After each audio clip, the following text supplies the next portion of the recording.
ഈ പുഴുക്കളുണ്ടാവുന്നത് black soldier fly എന്ന ഈച്ച വന്ന് മുട്ടയിട്ടിട്ടാണ് ഈ പുഴുക്കളുണ്ടാവുന്നത്.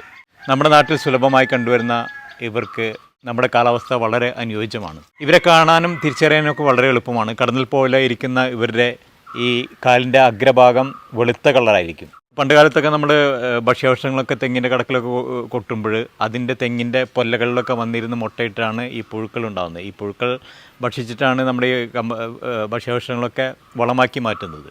അപ്പോൾ ഈ പുഴുക്കൾ ഉണ്ടാവണമെന്നുണ്ടെങ്കിൽ അതിനുള്ള സാഹചര്യം ഉണ്ടാക്കി കൊടുക്കണം. നമ്മളിപ്പോൾ ഡ്രമ്മിലൊക്കെ ഉണ്ടാക്കി കൊടുക്കുമ്പോൾ ഇതേപോലുള്ള പലകകളൊക്കെ വെച്ച് കൊടുത്തു കഴിഞ്ഞാൽ അവർ അതിൻ്റെ ഇടയിലൊക്കെ വന്ന് മുട്ടയിട്ടിട്ട് ഒരുപാട് പുഴുക്കളുണ്ടാകും.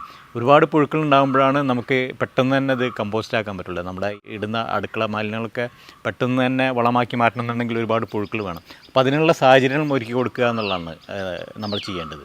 ഈ ബ്ലാക്ക് സോൾജർ ഫ്ലൈസിൻ്റെ ആയുസ് എന്ന് പറയുന്നത് വെറും ഒരാഴ്ചയുള്ളൂ. 7 ദിവസം കൊണ്ട് തന്നെ അവർ ചത്തുപോകും.